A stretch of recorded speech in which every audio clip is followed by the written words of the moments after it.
queridos, que bênção podermos estar aqui mais uma vez nessa manhã para adorar o nosso Deus, bendizer e glorificar o seu santo nome. Nós vamos ler os Salmos, aleluia. Louvai ao Senhor. Nós estamos aqui para louvar e bendizer o nosso Deus. Vamos orar. Obrigado, Pai, por esta manhã. Obrigado pelas nossas vidas. Obrigado por tudo que o Senhor já preparou para cada um de nós neste dia. E obrigado pela bênção de podermos nos reunir aqui neste lugar para juntos adorar, bendizer e glorificar o nome santo do Senhor.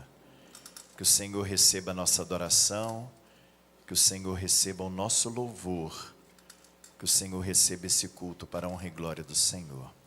É a nossa oração e nós oramos em nome de Jesus. Amém e amém. Vamos colocar de pé, queridos. Aleluia, salvação e glória, honra e poder pertencem ao nosso Deus.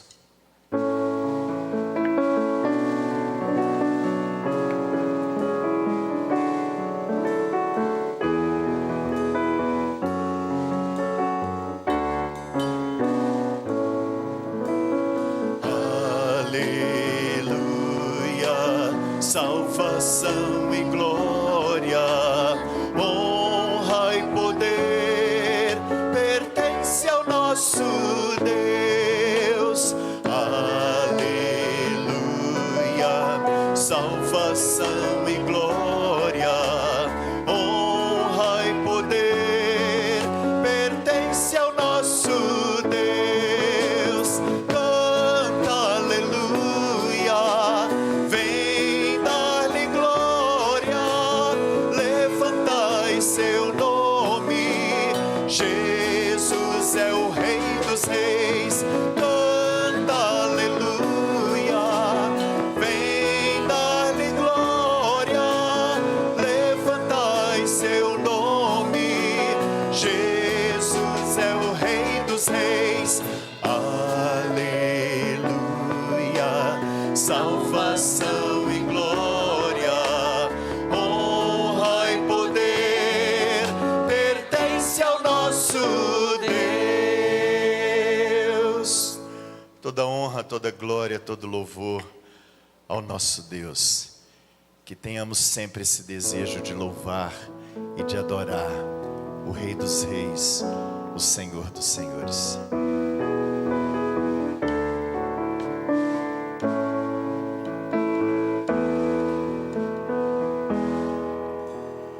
Eu queria ter mais que uma voz, mais que um amor e uma vida pra te oferecer, pois tu és muito mais que eu possa ter em meu ser. Tu és o autor, aquele que pintou com perfeição a vida. Tu és o Senhor,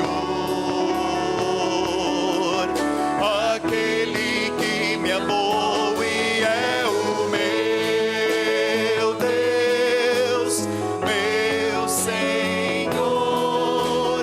Minha vida é para o teu louvor, meu Deus, meu Senhor.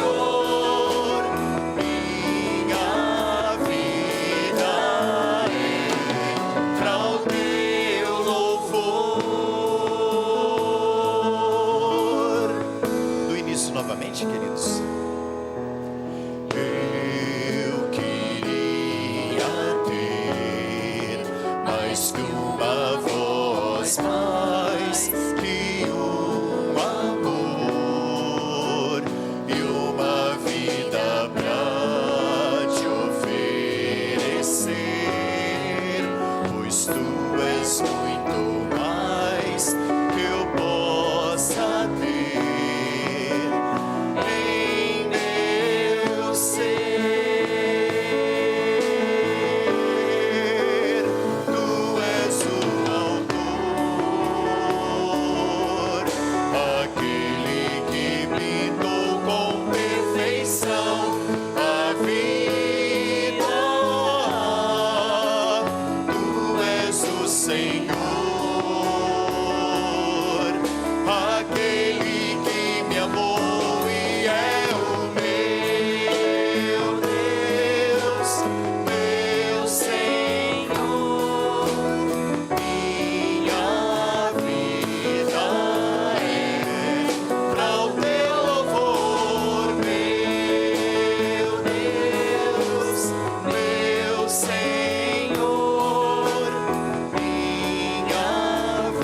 Podem-vos assentar, queridos. As nossas crianças, os nossos jovens e os alunos da sala de doutrina poderão ir lá para cima, para suas respectivas salas. E o pastor Milton está com a palavra para ministrar aqui para nós.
Olá, pessoal. Prazer vê-los. Que bom podemos estar mais uma vez na escola dominical. Eu queria relembrar os diáconos para desligarem os ares aqui da frente, para que assim as pessoas possam se assentar aqui no meio. Os ares aqui da frente serão desligados para que vocês possam se assentar aqui.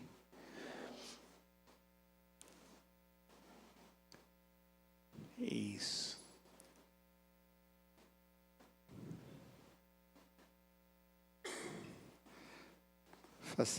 Facilita para dar aula.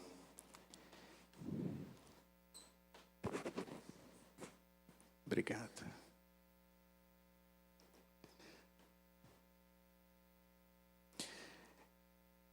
Queridos, nós estamos tratando sobre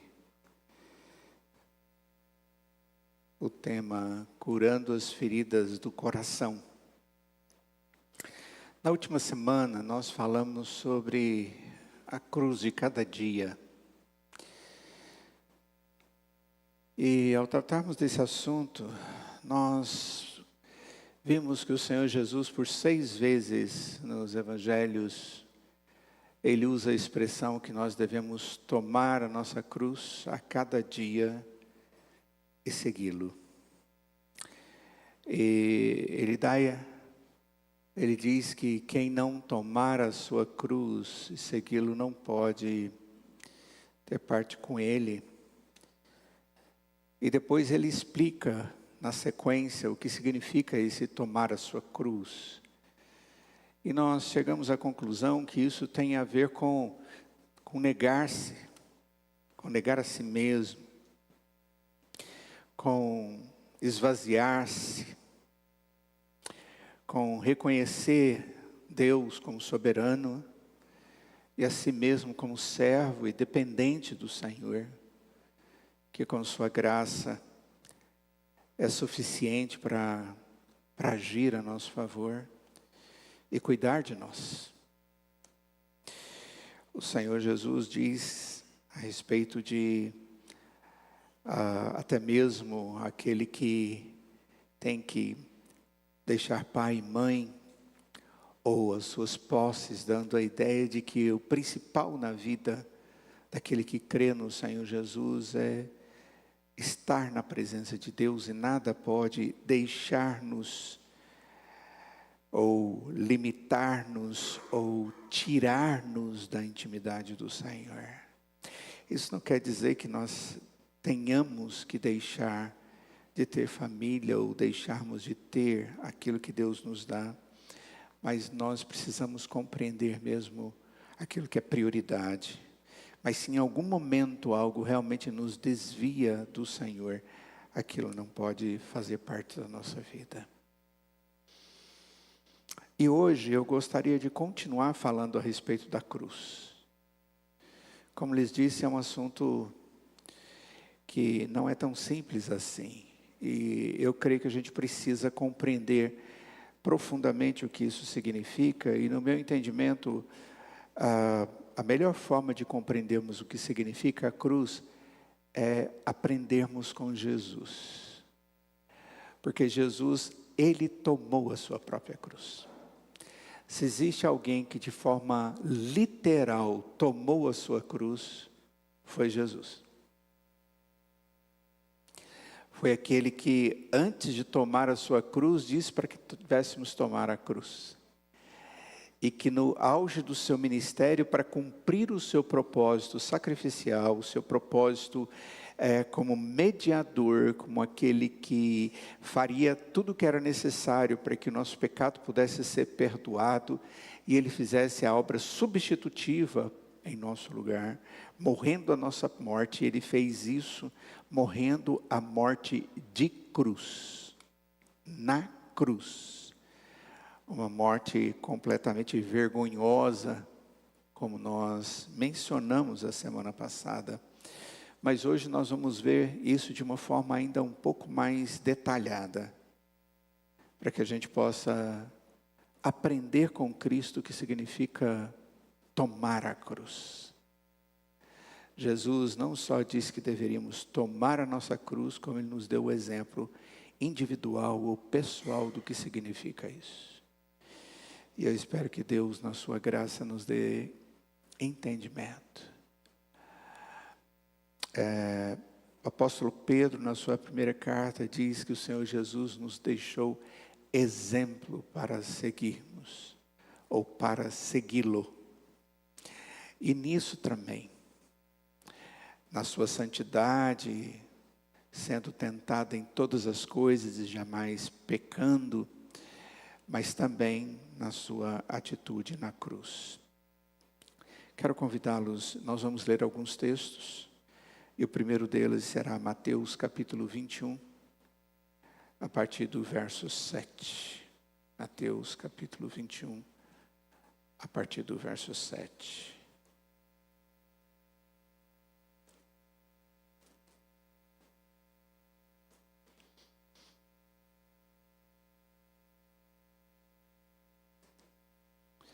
Nós vamos ler até o verso 11, depois nós vamos ler alguns outros textos. Aqui é retratado quando o Senhor Jesus chega em Jerusalém, e nós vamos relembrar aquilo que falamos muito há pouco atrás, alguns dias atrás, quando tratamos a respeito do evento da Páscoa, certo? Quando Jesus vai chegando em Jerusalém, ele é recebido em Jerusalém, depois o seu sofrimento em Jerusalém, a sua morte em Jerusalém, tudo aquilo. E nós vamos ver isso, que é esse momento da pré-cruz e da cruz. Observem bem a partir do verso 7 de Mateus capítulo 21. Trouxeram a jumenta e o jumentinho. Então puseram em cima deles as suas vestes e sobre elas Jesus montou. E a maior parte da multidão estendeu as suas vestes pelo caminho, e outros cortavam ramos de árvores, espalhando-os pela estrada. E as multidões, tanto as que o precediam como as que o seguiam, clamavam: Hosana ao filho de Davi, bendito o que vem em nome do Senhor, Hosana nas maiores alturas. E entrando ele em Jerusalém, toda a cidade se alvoroçou e perguntavam: quem é este? E as multidões clamavam: este é o profeta Jesus de Nazaré, da Galileia. Lucas capítulo 23, verso 13. Nós vamos ler até o verso 23. Lucas capítulo 23, verso 13.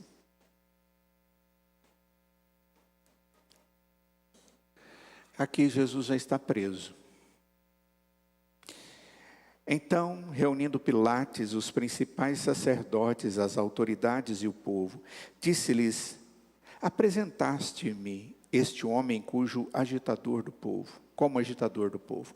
Mas tendo interrogado na vossa presença, nada verifiquei contra ele os crimes de que o acusais. Nem tampouco Herodes, pois não-lo tornou a enviar. É, pois, claro que nada contra ele se verificou digno de morte. Portanto, após castigá-lo, soltá-lo-ei. E era-lhe forçoso soltar-lhes um detento por ocasião da festa. Toda a multidão, porém, gritava: fora com este, solta-nos Barrabás. Barrabás estava no cárcere por causa de uma sedição na cidade e também por homicídio. Desejando Pilatos soltar a Jesus, insistiu ainda. Eles, porém, mais gritavam: crucifica-o, crucifica-o. Então, pela terceira vez, lhes perguntou: que mal fez este? De fato, nada achei contra ele para condená-lo à morte, e, portanto, depois de o castigar, soltá-lo-ei.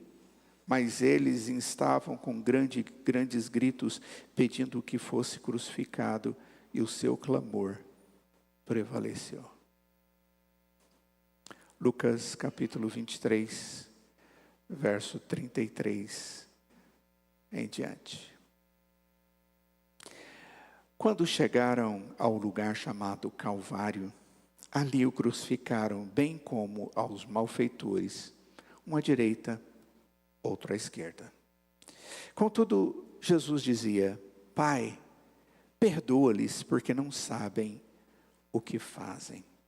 Então, repartindo as vestes dele, lançaram sortes. O povo estava ali e a tudo observava. Também as autoridades zombavam e diziam: salvou os outros, a si mesmo se salve, se é de fato o Cristo de Deus o escolhido. Igualmente os soldados o escarneciam e, aproximando-se, trouxeram-lhe vinagre, dizendo: se tu és o rei dos judeus, salva-te a ti mesmo. Também sobre ele estava essa epígrafe em letras gregas, romanas e hebraicas: este é o rei dos judeus. Um dos malfeitores crucificados blasfemava contra ele, dizendo: não és tu o Cristo? Salva-te a ti mesmo e a nós também. Respondeu-lhe, porém, o outro, repreendendo-o, dizendo: nem ao menos temes a Deus, estando sob igual sentença? Nós, na verdade, com justiça, porque recebemos o castigo que os nossos atos merecem, mas este nenhum mal fez. E acrescentou: Jesus, lembra-te de mim quando vieres no teu reino. Jesus lhe respondeu: em verdade te digo que hoje entrarás comigo no paraíso. Já era quase a hora sexta, e escurecendo-se o sol, houve trevas sobre toda a terra até a hora nona. E rasgou-se pelo meio o véu do santuário. Então Jesus clamou em alta voz: Pai, nas tuas mãos entrego o meu espírito. E dito isto, expirou. Vendo o centurião o que tinha acontecido, deu glória a Deus, dizendo: verdadeiramente esse homem era justo. E todas as multidões reunidas para o espetáculo, vendo o que havia acontecido, retiraram-se a lamentar, batendo nos peitos. Entretanto, todos os conhecidos de Jesus e as mulheres que o tinham seguido desde a Galiléia permaneceram a contemplar de longe estas coisas. Vamos orar. Ó Deus, bem sabemos que o Senhor Jesus tomou a sua cruz e o fez amorosamente em nosso lugar, Pai. Dê-nos entendimento de como tudo isso aconteceu, para que nós possamos compreender quando o próprio Senhor Jesus disse que nós deveríamos tomar a nossa cruz a cada dia. Ó Deus, sabemos que isso que Cristo fez é algo que nos ensina, que nos admoesta, e nós queremos aprender isso para que possamos viver de maneira justa e piedosa na Tua presença. Tenha misericórdia de nós, ó Pai. Em nome de Jesus é que te pedimos. Amém. O primeiro evento que nós vimos é chamado de Domingo de Ramos. Os moradores de Jerusalém recebendo Jesus na parte final do ministério terreno dele. Desse ministério expiatorial, onde ele vem viver entre os homens, fazer a demonstração de que ele era Deus através de prodígios, milagres, através do ensinamento do verdadeiro Deus. Na medida em que ele falava das coisas a respeito do reino de Deus, as pessoas ouviam, enchiam-se da graça de Deus, entendiam que ele era Deus, criam nele, grandes multidões o seguiam por fé. Outros simplesmente porque queriam conhecer o milagre das suas doenças curadas. Outros porque queriam ter a sua fome preenchida. E é justo que a gente até mesmo nos lembremos daquilo que nós chamamos de Domingo de Ramos. E lembremos para exaltar a Cristo Jesus. O ministério do Senhor Jesus, desde o início até o final, ele foi marcado por incompreensão e por perseguição. O Senhor Jesus sempre teve que fazer as coisas, demonstrar o seu poder, demonstrar quem ele era, mas no final ele tinha que sair. Porque alguns não compreendiam, alguns o perseguiam, o questionavam. E o povo de Deus sempre vivenciou isso na história. Nós vemos que os discípulos do Senhor Jesus, depois que receberam de Cristo a incumbência de proclamar o Evangelho, quando faziam isso no início da igreja do Senhor Jesus, a igreja cresceu sim pelo testemunho deles, mas todos eles foram perseguidos, foram mortos, foram maltratados, e a igreja do Senhor Jesus, mesmo assim, nasceu e cresceu, mas muitos sofreram, uma grande quantidade morreu. E hoje, até hoje, nós vemos ainda uma quantidade substancial de missionários e servos de Deus sofrendo pelo Evangelho em países completamente fechados. Coisas que pouco se fala. E até mesmo coisa que a igreja do Senhor pouco se envolve em oração, no sustento dessas pessoas, nas orações, e muitas vezes pouco sustento financeiro para que eles possam estar ali com as suas famílias. A grande verdade é que o Senhor Jesus vivenciou isso, deixou exemplo e muitos têm sido fiéis em continuar fazendo isso, levando a sua quê? A sua cruz. E às vezes a gente diz, puxa, essas pessoas aprenderam. E a gente acha admirável isso, e dizemos, pessoas admiráveis.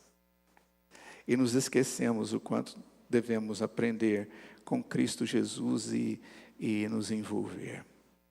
O fato de uma multidão adorar o Senhor Jesus publicamente é relatado aqui, e para nós é até uma admiração quando a gente está lendo a Bíblia e quando a gente lê pela primeira vez e vê depois de todas as vezes Jesus sendo uma pessoa perseguida, tratada mal quando ele estava fazendo bem pelas pessoas, né? Os sacerdotes, os fariseus, os sinédrion sempre agindo contra Cristo Jesus, e agora ele chega em Jerusalém e um grupo de pessoas que conhecia, sabia a respeito dele, o recebe bem.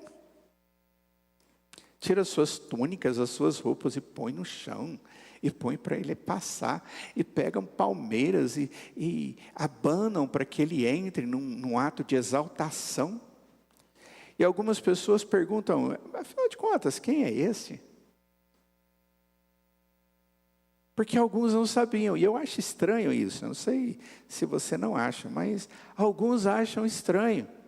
Mas o Senhor já esteve em Jerusalém algumas vezes, em toda aquela região, fazendo milagres durante 3 anos, provavelmente Todo mundo ouviu falar dele. A cidade grande, Jerusalém. O que é grande para aquela época? 80 mil pessoas? 100 mil pessoas, no máximo? 100 e poucas mil pessoas. É claro que todo mundo sabia desse homem que estava andando por ali, sendo perseguido por lideranças, falado a respeito disso. Mas alguns perguntam, afinal, quem que é esse aí? Eles dizem, esse é aquele Jesus, o de Nazaré, aquele que nasceu lá naquela região, filho daquela mulher. Interessante, e aí vem as coisas acontecendo. Eu creio que muitas pessoas buscaram ao Senhor Jesus, até desejavam conhecê-lo. E aquela foi uma oportunidade. O mais importante é o que define os acontecimentos na vida e no ministério de Jesus. Não foram os atos das multidões para com Cristo Jesus. Não foi isso que definiu o ministério de Jesus. Mas antes foram os atos de Cristo a favor das multidões. O que define o ministério de Jesus não foi o que as pessoas fizeram por ele, mas o que Jesus fez por elas. Em todo o tempo, a vida e o ministério de Jesus é marcado pelo ato dele, não o ato das pessoas. Entendam isso. Desde o início até o fim. Se você puder marcar, e alguém perguntar para você assim, o que marcou o ministério desse líder, chamado Jesus? Não foi o que as pessoas fizeram buscando ele, as multidões, a forma com que as pessoas se mobilizaram, a forma com que as pessoas trataram, a forma com que as pessoas se relacionaram com o Senhor Jesus, não foi nada disso. O que marca a figura, o ministério, e o que define a vida do Senhor Jesus, é o que ele fez a favor das pessoas. E finalmente a cruz, que é o marco definitivo daquilo que ele fez. Quando você olha para os homens, de uma maneira geral, o que marca sempre é a quantidade de pessoas que olham para elas. Não é isso? Não é o que as pessoas buscam? Quantos seguidores você tem? Chegou no ponto. Quantos seguidores você tem? Sempre foi assim. Quem é esse professor? Esse é o professor que dá aula em palestras locais, estaduais, nacionais e internacionais. Esse é o mais famoso, não é assim, doutora? A senhora está sempre em palestras, não é o mais destacado? Tem algo de errado nisso? Não, ele é destacado, ele é conhecido. Mas o que deve definir? Se a gente for pensar de maneira correta, o que deveria definir, o que deveria ser destacado é a qualidade desse indivíduo em transformar as pessoas, e não o número de pessoas que estão ali atrás. É a qualidade desse indivíduo. Isso tem que ser destacado. O que ele tem por trás dele? O que Jesus fez a favor dessas pessoas? E o que é mais importante no ministério do Senhor Jesus é a cruz, a morte. O que o Senhor Jesus fez de mais importante a nosso favor foi a sua autodedicação, entregar a sua própria vida, a demonstração absoluta de amor, o esvaziamento completo de si mesmo. Foi aquilo que a gente viu a semana passada, quando o apóstolo Paulo diz, já não sou eu quem vive mais, Cristo vive em mim, eu estou esvaziado e Cristo está me preenchendo. Eu estou morrendo para Ele crescer dentro de mim. Eu creio que o Senhor Jesus, ele tinha uma visão a respeito do seu ministério e por isso a cruz para ele teve o significado correto. Então vamos lá, a crucificação e a cruz de Cristo na perspectiva dele. Vamos tentar ter a mente de Cristo e não a nossa mente, para a gente aprender com isso. Essa é a minha proposta, ok? Não é os seguidores, mas é ele afetando. Essa semana eu fui no evento, eu e Kátia, e tinha uma moça na nossa frente. E ela estava muito bem vestida. Ela destoava do restante de todo mundo que estava ali naquele evento. Estava todo mundo bem vestido, tudo, mas ela destoou. Ela estava diferente. A roupa, a sandália, maquiagem, cabelo, tudo. E ali, ela estava na cadeira na minha frente. Eu falei, diferente ela. E a pessoa que dirigia todo chegou assim e perguntou para ela, eu preciso te apresentar de maneira especial, escreve aí para mim quem você é. Tudo bem. E aí quem era a pessoa? Ela era uma influenciadora digital. Ela era uma influenciadora digital. Ela tinha seus motivos de estar ali. Ela também era do grupo. Ela tinha uma situação igual a das pessoas que estavam ali. Ela tinha uma motivação para estar ali. Mas ela também era uma influenciadora digital. Mas ela foi primeiro apresentada como uma influenciadora digital. Aí depois disseram, mas ela também é. Eu falei, gente, por que não apresentaram ela primeiro como uma igual a todos os outros, para depois dizer que ela era uma influenciadora digital? Oi. Ok.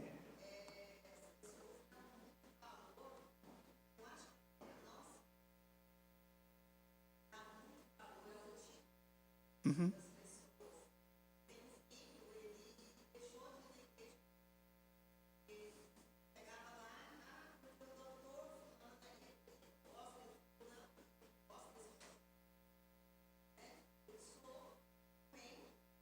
Uhum.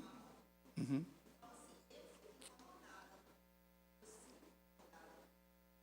Ok. Ok. Não, eu não sei se é um rótulo, é uma realidade da pessoa. Só que entre comuns, nós temos a mesma identidade. Certo? E é isso que a senhora está dizendo, e eu concordo. Entre iguais, nós somos primeiro comuns iguais.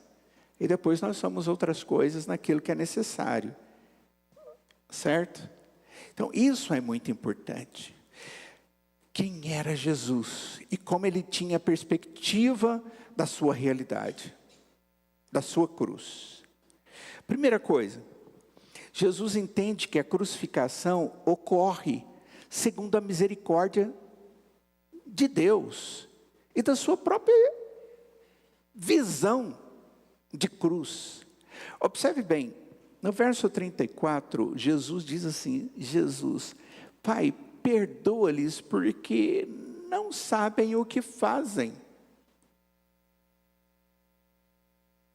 Aí as pessoas pegam as roupas dele e vão repartir. Jesus, perdoa porque eles não estão sabendo o que eles estão fazendo. E mesmo assim estão eles lá, pegando as roupas dele, deixando ele com os trapos, e estão vendo quem vai ficar com essa parte, quem vai ficar com aquelas partes, mas Jesus pediu para que Deus tivesse perdão. A grande verdade é que o pecador, ele age segundo a natureza caída dele. E esse pecador somos nós. Nós agimos segundo a razão do pecado, a natureza do pecado, o coração do pecador. Eu poderia dizer que são as atitudes irracionais e e agressivas daqueles que de maneira direta e indireta estavam crucificando a Cristo Jesus. Diferente da razão de Cristo, eu chamo isso de irracional. Diferente da razão correta de Cristo, eles são agressivos.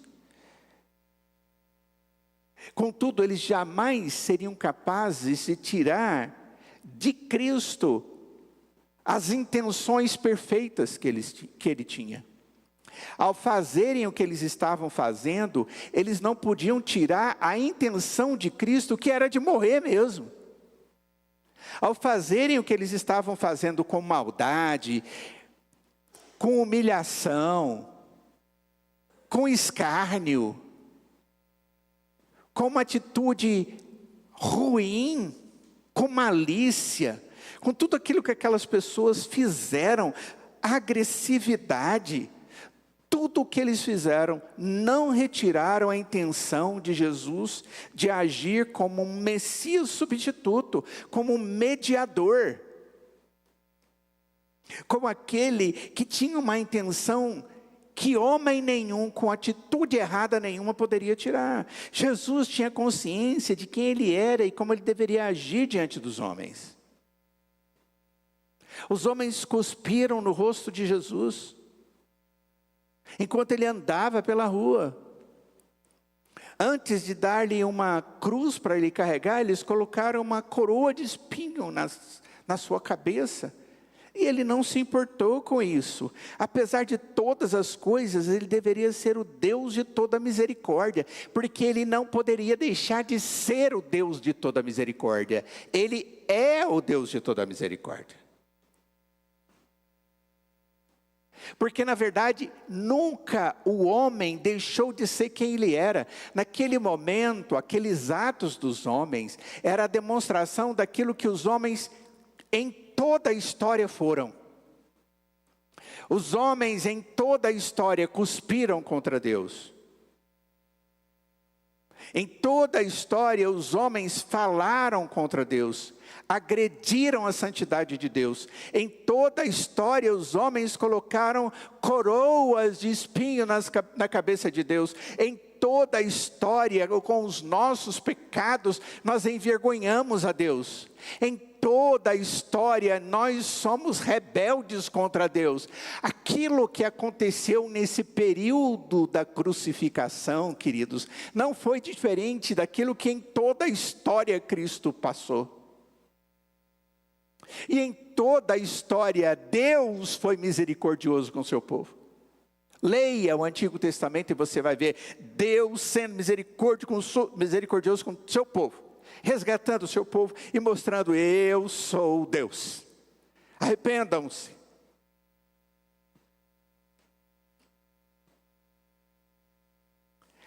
Muitas vezes é porque a gente não percebe. Então, na verdade, como Jesus deveria ser. E naquele momento ele diz: Pai, perdoa-lhes, porque eles são ignorantes, eles não estão entendendo nada. Não estão entendendo nada. No verso 34 diz que enquanto Jesus sofria, as pessoas faziam coisas que mereciam ser disciplinadas, julgadas. Aquelas pessoas mereciam ser destruídas. Contudo, a Escritura nos diz que Cristo solicitou por misericórdia. Pai, perdoa-lhes. Então a primeira coisa que eu tenho que entender é que a morte do Senhor Jesus, ela é uma demonstração da sua misericórdia, que nós não podemos contemplar com os olhos do pecado, a não ser que a graça e o Espírito Santo de Deus entrem no nosso coração e nos mostre quem é Deus. E nos mostre o que Jesus está fazendo em nosso lugar. O perdão de Jesus é uma atitude que demonstra disposição em favor do outro. Em alguns momentos, carregar a cruz, a semelhança de Jesus, é entender o que significa perdoar os outros. A palavra de Deus diz que eu devo perdoar assim como Cristo nos perdoou. Não diz isso na oração dominical? Diz, não diz? Oração dominical. Perdoa-nos assim como nós temos perdoado aqueles que nos têm ofendido. E aí a gente tem um prazer tremendo em perdoar quem nos tem ofendido, não é verdade? A gente é pronto e rápido a perdoar. Só que não. Gente, o que tem de pessoas que abandonaram a igreja porque não perdoaram é um absurdo. É porque não aprenderam com o Senhor Jesus.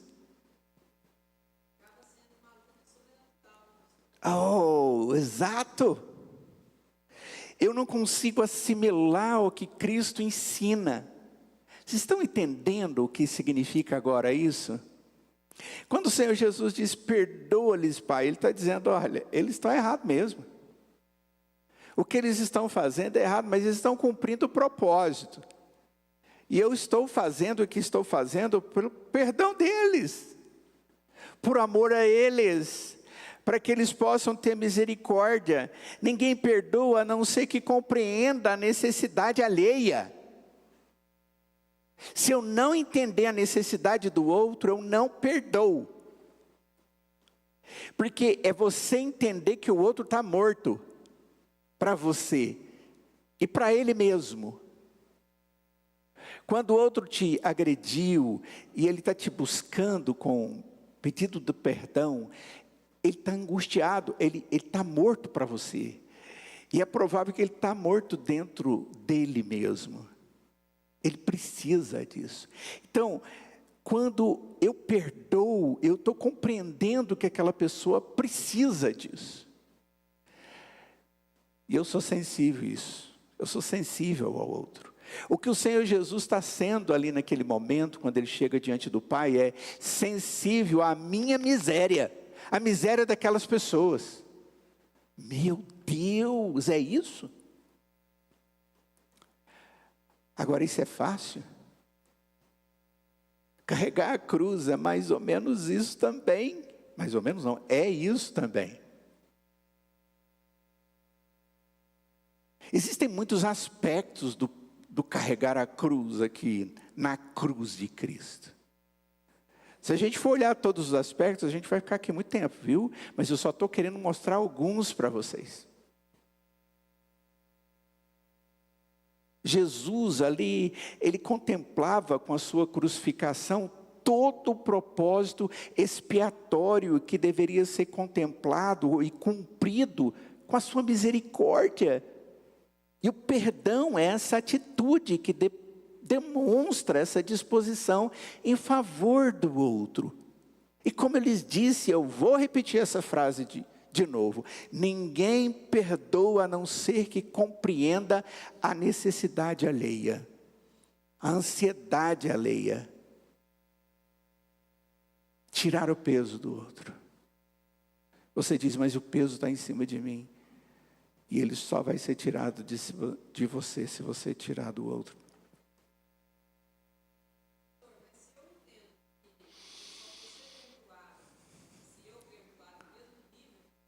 Exato.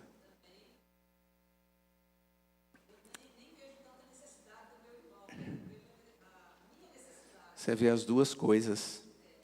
É a segunda parte do que eu tenho aqui anotado, viu, irmãzinha? Muito obrigado. É o que o texto diz. Se você não perdoa o outro, como é que você experimenta o perdão que eu estou lhe dando? Assim como eu tenho te perdoado, você tem que perdoar o outro. É o que o Senhor Jesus traz. Puxa, é a mesma dimensão. A cruz foi mais do que uma atitude legal. Ela foi uma atitude legal. diante do Pai. A cruz foi uma atitude de bondade. E ela envolve todo um sentimento de amor de Deus por mim, por você.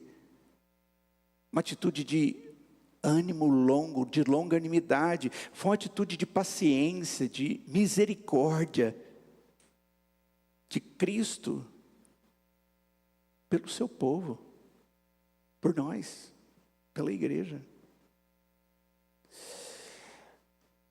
Miqueias, profeta Miqueias, capítulo 7, verso 18.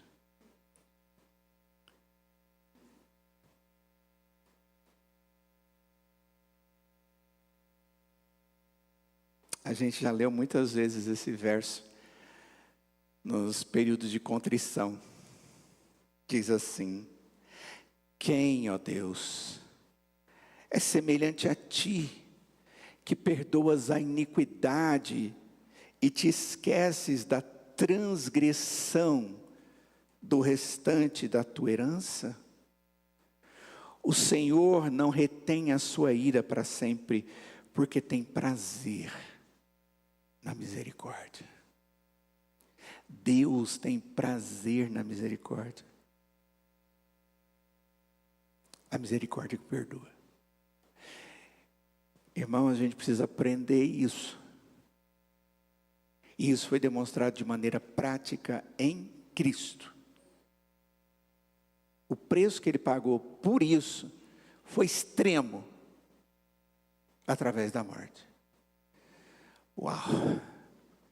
É muito para mim. Mas esse é o exemplo. Vocês estão entendendo a coisa? Qual a dimensão? Até onde Ele quer que eu chegue? Até onde Ele me ensinou? Eu tenho que esticar mais. Eu tenho que ir mais. E mais do que isso, eu entender esse negócio de prazer na misericórdia. Irmão, eu tenho que ter prazer em perdoar. Porque perdão é um ato de misericórdia. 1 Pedro, capítulo 2, verso 10. Vós sim que antes não erais povo, mas agora sois povo de Deus, que não tinhais alcançado misericórdia, mas agora alcançastes misericórdia. Então esse é o primeiro ponto que a gente precisa ver, que é a visão de Cristo da sua cruz. Sabe, ele vê a cruz como um ato dele de misericórdia, de bondade. A ponto de chegar diante do Pai e está registrado, ele mostra: Pai, perdoa porque eles não sabem a dimensão do que eles estão fazendo, eles não sabem. Mas eles não estão tirando de mim aquilo que eu tenho que fazer. Eles só estão fazendo o que eles têm que fazer. Porque eu tenho que morrer por causa deles. Mas perdoa-os. O Senhor me dê entendimento disso.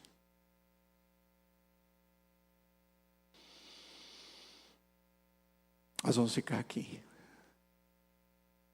Eu tenho mais algumas coisas para dizer aqui.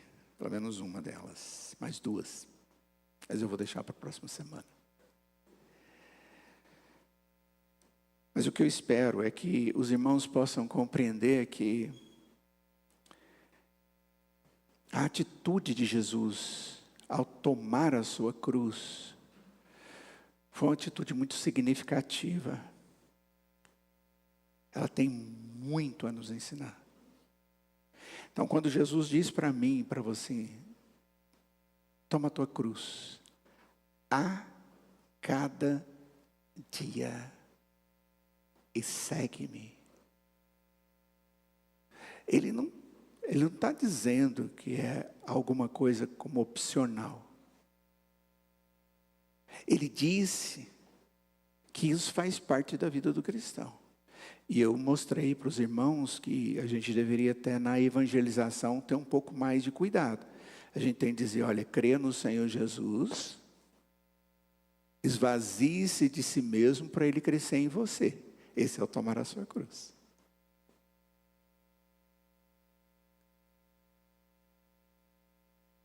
Aprenda a ser um cristão de verdade, um servo verdadeiro. É um trabalho muito maior do que simplesmente falar, crê em Jesus, Senhor Jesus. É um discipulado, onde eu levo o indivíduo a ser servo de Deus. E o Senhor Jesus hoje nos mostra que ter a cruz todos os dias da nossa vida é sabermos viver como cristão num mundo tendo o coração que Cristo tem. Viver a cruz é viver no meio das pessoas com um coração amoroso, misericordioso, no meio de um mundo pecador. O cristão vive como Cristo viveu no mundo, com um coração bondoso, misericordioso, paciente, longânimo, demonstrando Cristo às pessoas. De tal forma que as pessoas veem Cristo em nós. É por isso que quando Jesus fala, a gente acha estranho. Se alguém bater na tua face direita, mostra a sua face esquerda.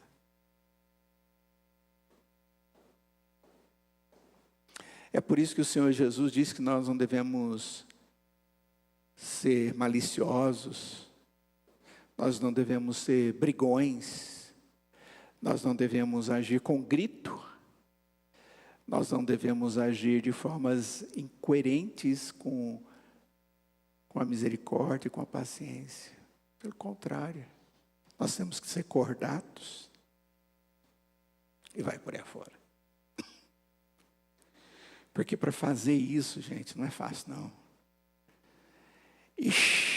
Homem tem natureza humana e a gente só vai conseguir isso é cruz para nós, né? É difícil. Com a presença do Espírito Santo de Deus em nós. Isso é um grande desafio. A gente só vai viver isso como servo de Deus. Servo de Deus.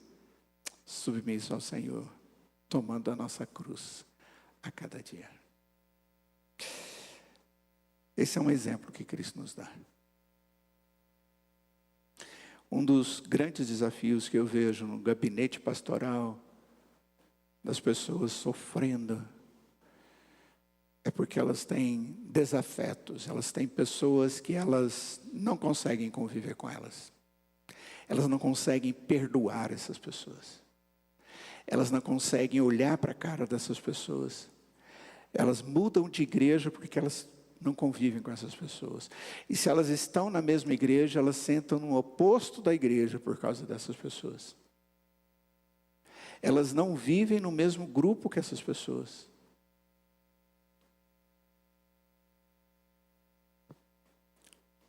E a gente tem que pastorear essas pessoas, aconselhar essas pessoas. Tem que levar elas a conhecer essa característica de Cristo. A compreender exatamente o que a cruz de Cristo significou para eles. Para Ele, Cristo. E o que Ele quer que a cruz signifique para nós. Essa é a estratégia do aconselhamento bíblico pastoral. Porque essa foi a estratégia de Jesus Cristo. Perdoa a quem nos tem ofendido, assim como Cristo nos tem perdoado. Que Deus tenha misericórdia de nós. Vamos orar. Ó Deus, obrigado, porque grande exemplo o teu filho deu, maior do que todos. E ó Deus, eu sei que muitas coisas ainda vamos aprender. A tua palavra nos mostra a enormidade do teu amor, a enormidade da tua perfeição, do ato de Cristo Jesus a favor de nós. Mas eu imploro para que o Senhor nos ensine a viver cada um desses detalhes, Senhor, no dia a dia da nossa vida cristã. Aperfeiçoa-nos para que possamos cada vez mais parecer com Cristo. Ó Deus, essa área que o Senhor Jesus nos ensinou hoje é uma área que perturba-nos, que muitos de nós têm tanta dificuldade, Pai. É algo que nos incomoda. E se existe entre nós irmãos que têm sofrido com isso de uma maneira tão profunda que lhes tira da fidelidade ao Senhor, da convivência com pessoas, ó Pai, trata-os, abençoa-os, abra os olhos do entendimento da alma, para que possam compreender o que Cristo fez. Com teu Espírito habilita, para que tudo possa mudar. Ó Deus, tenha misericórdia. Obrigado pela escola dominical, pelas salas da nossa igreja, pelas crianças. Ó Deus, obrigado porque o Senhor tem trazido crescimento para a igreja. O Senhor tem nos dado crescimento espiritual, conteúdo da palavra. O Senhor tem trazido pessoas para ouvir o Evangelho. Ó Deus, não somos nós, é o Senhor quem motiva essas pessoas e continua a tua obra na vida delas.